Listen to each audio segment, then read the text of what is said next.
படிவத்தை கீழே வழங்கியுள்ளேன். குரல் பதிவுக்கான வடிவமைப்பு வாய்ஸ் ஓவர் ஸ்கிரிப்ட். தொடக்க இசை அமைதியான ஆன்மீக பின்னணி இசை. அறிமுகம் இன்ட்ரோ. வணக்கம் நண்பர்களே.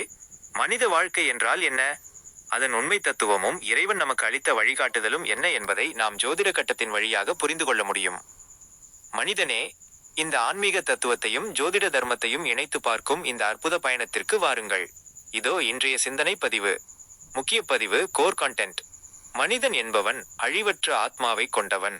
இது இருத்தன்மை கொண்டது, இறைவனால் தரப்பட்டது. இது அனைத்து ஞானங்களையும் அறிந்தது என்பதால் இது இறைவனுக்கு உரியது. அதனால் இவனுக்கு என்று எந்த தனிப்பட்ட விருப்பமும் கிடையாது. இதை அறிந்தவன் நான் என்று கூறமாட்டான். இதை உணர்ந்தவன் என் விருப்பம் எது என்று கேட்பான். அப்போது அவனுக்கு இறைவனின் விருப்பம் எது என்பது தெளிவாக விளங்கும். இறைவனின் விருப்பத்தை அறிவதற்கு முதலில் மனிதன் அகங்காரம் எனும் தன்மையை விட்டு விலக வேண்டும். இறைவன் அகங்காரத்தை ஏன் கொடுத்தான்? மனிதன் அனைத்தையும் அறியும் வேதத்தை கொண்டு இயங்கக்கூடியவன். இதை வாழ்க்கை என்ற பயிற்சியின் மூலம் பெற வேண்டும் என்பதற்காகவே இறைவன் அறியாமை என்ற தன்மையையும் கொடுத்தான். அதே நேரத்தில் அதனை அறிந்து கொள்ளக்கூடிய சிந்தனையையும் மனதையும் கொடுத்தான். ஆனால் மனிதனோ இன்று வரை அறியாமை என்ற நிலையிலேயே இயங்கிக் கொண்டிருக்கிறான். அதனால்தான் மனிதன் இறைவனின் விருப்பத்தை அறிய வேண்டிய அவசியத்தில் இருக்கிறான். இறைவன் விருப்பம் என்பது வேறொன்றுமில்லை, அதுவே நம் வாழ்க்கையின் சரியான வழிமுறையாகும். இந்த வழிமுறையை எவன் ஒருவன் சரியாக அறிந்திருக்கிறானோ அவனே இறைவனை முழுமையாக அறிந்தவனாவான். ஜோதிட ரீதியான நிரூபணம். ஆஸ்ட்ராலாஜிக்கல் ப்ரூஃப். இப்போது இந்த தத்துவத்தை நமது ஜோதிட கட்டம் எவ்வாறு நிரூபிக்கிறது என்று பார்ப்போம். ஆத்மா சூரியன் மற்றும் 9ஆம் பாவம். சூரியன் ஆத்மகாரகன். 9ஆம் பாவம் தர்மத்தையும் இறைவனையும் குறிக்கிறது. ஆத்மா என்பது சுய ஒளி கொண்டது.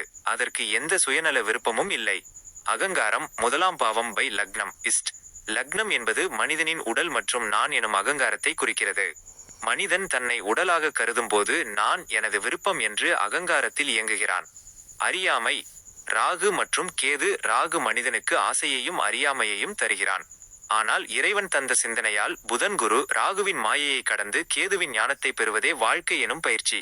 சிந்தனை மற்றும் வழிமுறை. 5 மற்றும் 10ஆம் பாவங்கள். 5ஆம் பாவம் சிந்தனை திறனை குறிக்கிறது.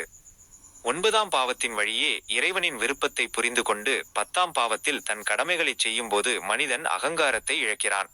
சுருக்கமாக சொன்னால் 1ஆம் பாவத்தில் நான் என தொடங்கும் மனிதன் 5ஆம் பாவ சிந்தனையால் அறியாமையை நீக்கி 9ஆம் பாவத்து இறை விருப்பத்தை உணர்ந்து 12ஆம் பாவத்தில் தன் அகங்காரத்தை துறந்து இறைவனுடன் கலக்கிறான். முடிவுரை. அவுட்ரா. எனவே சுய விருப்பத்தையும் அகங்காரத்தையும் விட்டு இறைவனின் விருப்பமாகிய வாழ்க்கை வழிமுறையை அறிந்து நடப்பதே உண்மையான மெய்ஞானம். நன்றி, வணக்கம்.